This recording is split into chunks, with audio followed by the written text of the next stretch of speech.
नमस्कार, संसद टीवी में आपका स्वागत है। मैं हूं पवन कुमार शर्मा।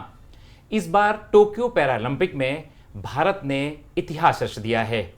पहली बार भारत ने 19 मेडल जीते हैं, जिनमें 5 गोल्ड, 8 सिल्वर और 6 ब्रॉन्ज मेडल हैं।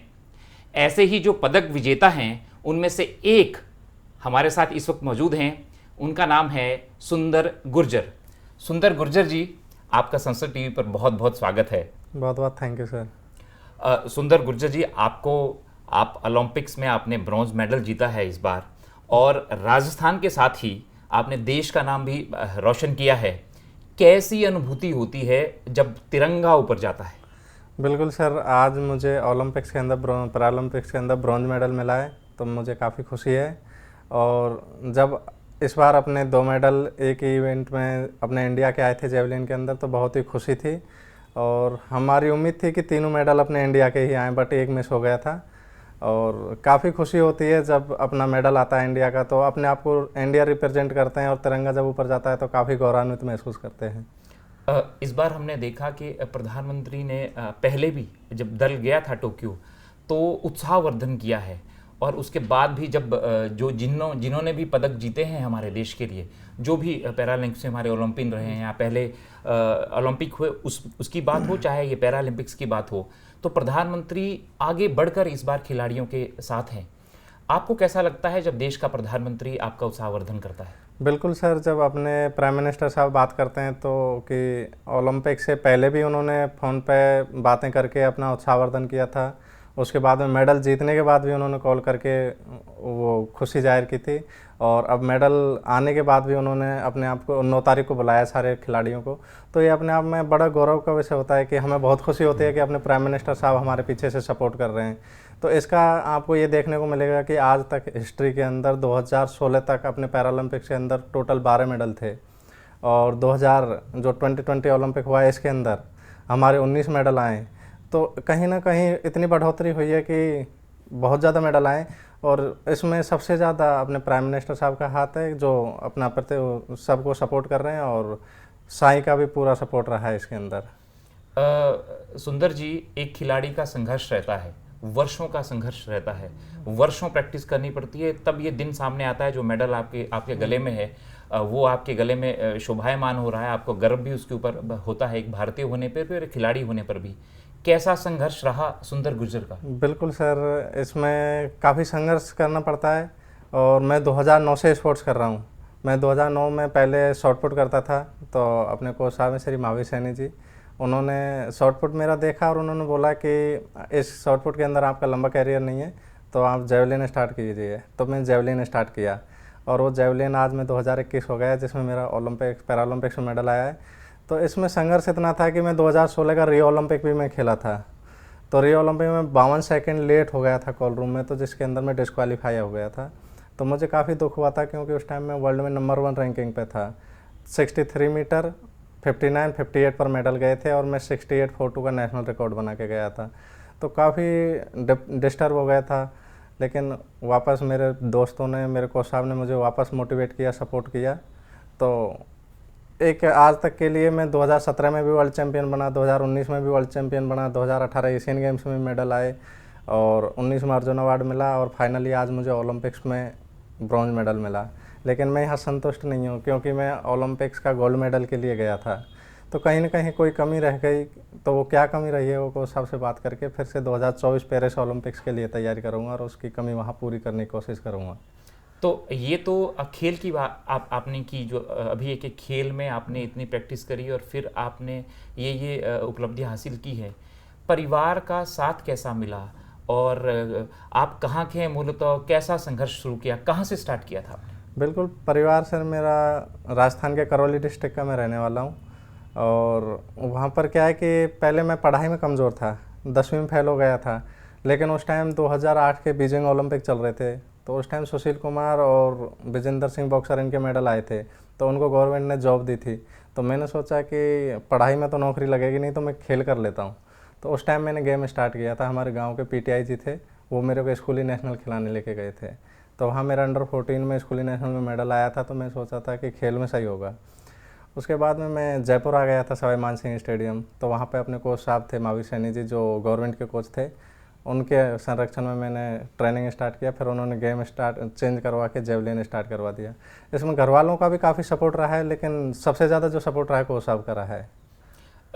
अभी जो 2021 में आपका इवेंट था, जो आपकी कैटेगरी का इवेंट था, किसको गोल्ड मिला, कितनी चुनौती थी, और वो जो उस वक्त की स्थिति होती है उसके बारे में हमें ज़रूर बताएं कि जब आप इवेंट कर रहे होते हैं, जब आप अपना खेल जेवलिन फेंक रहे होते हैं, तो क्या परिस्थिति थी, क्या मन में था, क्या करना है? बिल्कुल सर, उसमें अपने श्रीलंका का पहले खिलाड़ी था, उसका गोल्ड आया था। देवेंद्र का सिल्वर आया था इंडिया से, मेरा ब्रॉन्ज आया था। लेकिन उसके अंदर सिर्फ मेरा अंदर दिमाग में ये चल रहा था कि कहीं ना कहीं मैं 2016 ओलंपिक मिस किया हूँ, तो इसमें मेरे को मेडल चाहिए। तो वो थोड़ा प्रेशर रह जाता है। तो मेडल उसमें थोड़ा मैं वार्म अप थ्रो में अच्छा लगा रहा था 68 69 के, लेकिन जैसे इसको एक गेम से स्टार्ट हुआ था तो थोड़ा सा मैं प्रेशर में आ गया था और मैं 64 पे ब्रॉन्ज मेडल लिया। लेकिन इस बार ब्रॉन्ज मेडल आया तो इस बार अब प्रेशर हट चुका है, तो अगली बार मैं 100% गोल्ड जीतूंगा। खुद को फिट रखने के लिए हेल्थ वाइज क्या करते हैं सुंदर गुर्जर? बिल्कुल सर, फिट रखने के लिए सबसे पहले तो खाने पीने का पूरा ध्यान रखना पड़ता है, और अपने कोचिंग में होता है उसमें फिटनेस पे पूरा फोकस किया जाता है। कोच साहब भी पूरा सपोर्ट रहता है, साथ में ट्रेनर है उनका भी पूरा सहयोग मिलता है। तो फिटनेस के लिए तो हार्ड वर्क किया जाता है, और कठिन परिश्रम के अलावा कोई ऑप्शन भी नहीं है।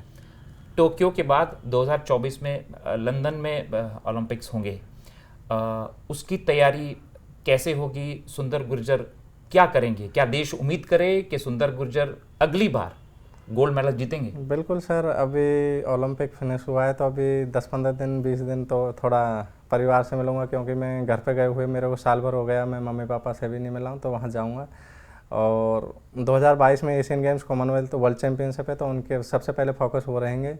और पेरिस ओलंपिक तो सबसे इम्पोर्टेंट मेरा लाइफ का मेरा सपना है कि मैं ओलंपिक का गोल्ड जीतूँ, और उसके लिए अपने कोच साहब से मैं सलाह लूँगा किस तरह से तैयारी किया जाए, वो फिक्स फिर बताएंगे मुझे। हमारे साथ ऐसे ही एक गुरु मौजूद हैं, महावीर प्रसाद सैनी जी। सैनी सर, आपका संसद टीवी में स्वागत है। धन्यवाद सर। इस बार जो आपके शिष्य हैं सभी ने, जो एक हमारे साथ भी मौजूद हैं, सुंदर गुर्जर आपके साथ बैठे हैं, उन्होंने देश का नाम रोशन किया है। आपके चेलों ने तो नाम रोशन किया है, गुरु ने कितनी मेहनत की है? देखो, कोई भी चीज़ हो, कोई बिल्डिंग भी खड़ी करता है तो उसमें बहुत लोगों का हाथ होता है।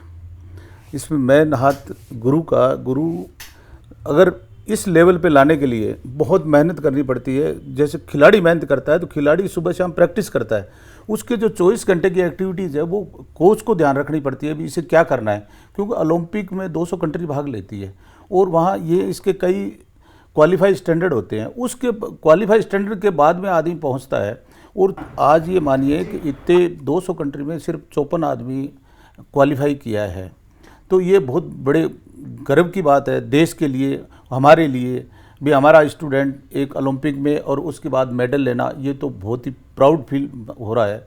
तो हमें तो ये इसकी बहुत खुशी फील हो रही है।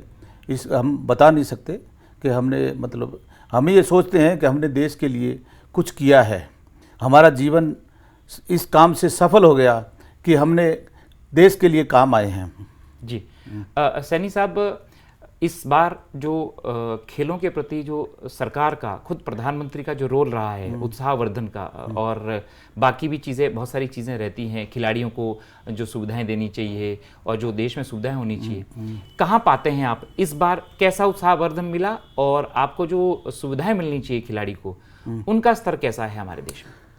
अभी जो अपने देश के प्रधानमंत्री जी नरेंद्र मोदी जी जो खेल के प्रति ध्यान दे रहे हैं, क्योंकि जो भी मेडल आता है उसको बात करते हैं। उसके अलावा जब गए थे, जब इन्होंने बात की, उनको मोटिवेशन किया, ये बहुत बड़ी बात है कि एक देश का सोच किसी एक आम आदमी से या आम खिलाड़ी से बात करता है तो उससे बहुत प्राउड फील होता है, और वो सोचता है कि क्यों ना मैं देश के लिए कुछ अच्छा काम करूं।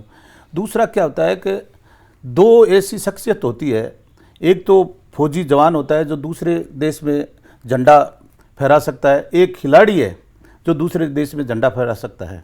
तो ये दो ऐसी शख्सियत है, एक खेल और एक जवान। तो ये बहुत ही बढ़िया जो सरकार सपोर्ट कर रही है, ये सराहनीय है।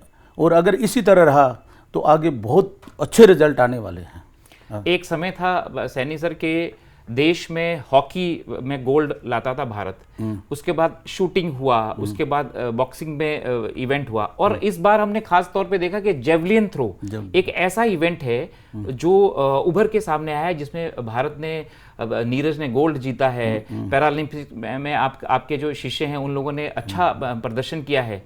आप कैसे देखते हैं as a game javelin throw को भविष्य में देश के लिए? जेवलिन थ्रो का बहुत एक क्रेज़ आने वाला है और अच्छे रिजल्ट आएंगे, ये नो डाउट कि ये जो अभी चल रहा है और जो इन सुंदर ने मेडल लिया है, नीरज ने मेडल लिया है, तो ये एक लहर दौड़ी है खेल के प्रति और जेवलिन के प्रति विशेष तौर से, क्योंकि पहला एथलेटिक्स में जो मेडल आया है वो नीरज का एबल के अंदर आया है और इधर ओलंपिक में अभी इसमें भी आ रहा है पैरालंपिक में, तो ये आगे आने वाले भविष्य में बहुत अच्छे रिजल्ट मिलेंगे सर। आप तो इतने वर्षों से कोचिंग की फील्ड में हैं, आप कैसे देखते हैं कि जो खिलाड़ियों की सुविधाएं पहले मिलती थी उसमें क्या होना चाहिए? क्योंकि जहां तक चाइना की बात हो, अमेरिका की बात हो, वहाँ के जो खिलाड़ी हैं उनको जो सुविधाएं मिलती हैं, अगले 4 साल के लिए किसने पार्टिसिपेट करना है उनकी भी तैयारियां रहती है। हमारे देश में क्या किया जाना चाहिए खेलों के स्तर को बढ़ाने के लिए, उसको ऊंचा करने के लिए? बेसिकली तो क्या है कि अब सरकार अब अच्छा ध्यान दे रही है। जैसे कोई भी खिलाड़ी अच्छा है, वो कोई रैंकिंग में आ रहा है, तो सरकार उसको टॉप स्कीम के अंदर फैसिलिटी दे रही है। उसकी दूसरे जो कुछ एनजीओ है वो भी खिलाड़ियों की मदद कर रहे हैं।